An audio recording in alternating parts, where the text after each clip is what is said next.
Hey guys, welcome back to Judo Highlights. So the European Championships has kicked off. And isn't it great to have good video quality so we can really catch all the action? So we'll start at under 60, and I'm going to start talking about Revol. And this was a good match for the quarterfinal between Abdullayev and himself, Revol, going back and forth. It was already a piece. And this last score here by Revol, I mean, some people might look at it and think it should be a point for Abdullayev, but I mean, have a look at Abdullayev's face. He knows the rules. He knows he got done here. Although I do think in the future, maybe these kinds of situations, they should just say no score, continue the contest. It's kind of hard to tell sometimes if someone, is continuing the seoinage or the other guy's getting the counter and rolling him over for the sumigaishi. So Revol, he ended up getting a bronze medal, lost to Aghayev in the semi-finals due to head diving. And Aghayev, he took out Pantano, someone who I think is pretty damn good at under 60. Just have a look at some of these techniques from him. I mean, that's a deep, really clean drop down seoinage. And then have a look at what he does here. I don't see this a lot from non-Japanese judoka. Really pushing that hip across to get the seoinage. Have a look at that. Absolutely incredible from Pantano. So I guess that was a little bit of an upset. And then also Picard, he was out early as well last week. He won that one by Shido. So this is the other bronze medal contest here. And then I thought this was going to turn into a beautiful technique, but ended up being an illegal joint lock. And of course you get Hansakumake for that. And this one's quite bad. You can see him kind of roll off. He had to take the ukemi just because of the pressure on his elbow. So Yildiz, he took the other bronze medal. But unfortunate, I hope his elbow is okay. And then in the final we had Aghayev against Garrigos. And Garrigos, I mean, he's just so strong. World champion at the moment, heading into the Olympics. The only person who I think may be favoured to beat him is Nagayama. But outside of that, I don't think there's many people beating Garrigos. And he might be taking Olympic gold. You just never know. And I'm just having a look at his record right now. Hasn't lost to a lot of guys. Mikide, he's got 2 wins against him, and then Believ, still not sure who the Russians are going to send to the Olympics. Picard, although that could have just been a one-off, and then Kim as well. Interestingly, he hasn't fought Nagayama, so that would definitely be an interesting matchup. Moving on to under 66 now. This was probably the big upset of the day. Manzi taking out Abduladze. So Abduladze going out round 3, unable to go through the repechage. And Manzi, he's just another one of those Italians that just looks really good. I mean, look at the movement here, the fakes, and the seoinage as well, just beautiful. So it actually ended up being an all-Italian bronze medal contest.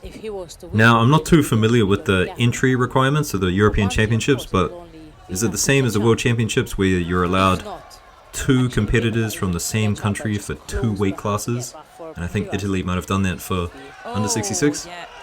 But anyway, Manzi, he takes this one just enough to score a Wazari. Now you're probably wondering who Manzi and Piras lost to. And it is Demirel from Turkey. This is the semi-final here. You can see Manzi looking good, stringing together some combinations. But Demirel just stays strong. Got a nice Ochigari there. And Demirel, I don't know who he is, but looks pretty good. Very kind of opportune judoka. Nice sumigaishi here into the yosaikomi. And here's another one of his highlights. Does a really good job of countering the Ochigari here, so Ochigaishi for that one. And here's who Piras lost to, Margvelashvili. And Margvelashvili, he's had a bit of a resurgence recently, having some really good results. Obviously this one, amazing result, European champion. But I mean, here he is taking out Gaitaro, and I just kind of thought that his best days were behind him.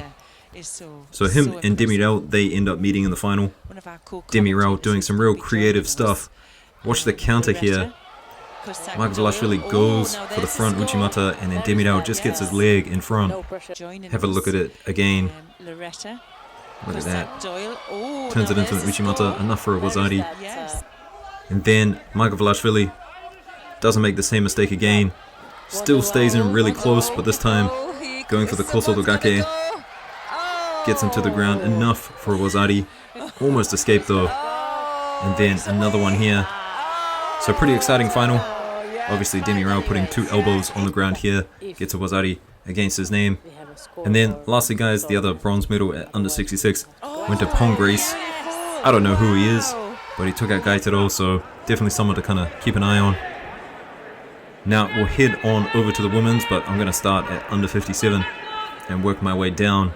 Beloaded, taking another world title, this time at under 57. First time she's been European champion. She's been it before at the juniors and also at a lower weight class, but first time at under 57, so she'll be pretty ecstatic about that result. She kind of reminds me of Lombardo a little bit.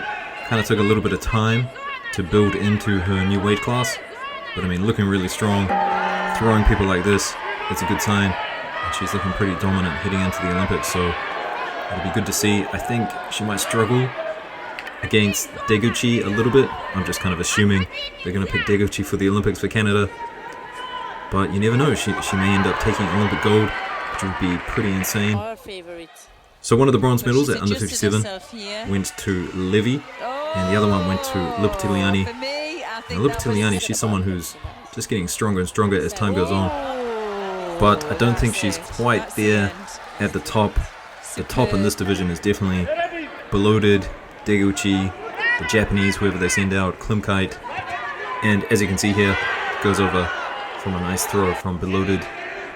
Now at under 52, I feel I'm always talking about these four people: Gufrida, Pup, Toro, and Krasniki. So all of them took a medal. The bronzes went to Pop and Toro. Gufrida taking silver, and then of course Krasniki just doing her thing, continuing to dominate at under 52. But we all have to remember that none of these ladies are taking gold at the Olympics. I'm pretty sure a few of them will, but Abe Uta, none of them stop Abe Uta. She's just an absolute force to be reckoned with. And there's Bouchard as well from France, so pretty good, interesting category to be watching. And then lastly guys, just to wrap up, under 48. So for the bronze medal contest, this one was already a piece for Badir and Malka. Have a look at this low counter that Malka gets with an Uchimata. So Badir goes for a Seoinage and then gets the counter just enough for a Wazari there. So these contests are really awesome to see. I really wish they would kind of design the rule set a little bit more that kind of made these sorts of situations happen more often. So Malka with the Kochimaki Komi, she gets a bronze medal. On the other side of the bracket, Costa versus Nikolic. Costa does well here. Sumigaishi counter against the Kataguruma attempt by Nikolic. Ends up burning out the clock. So good result for her. Now Pont, she was up against Dudina. And Dudina, someone who I've never heard of before. Just another Russian, similar to the Japanese. The Russians just kind of keep bringing out young talent. So ends up getting 2 Wazari scores against Pont, which is a good result. And she's European champion. So that's day 1 guys, hope you enjoyed it. Like, subscribe, I'll see you in the next one. Peace. Wow.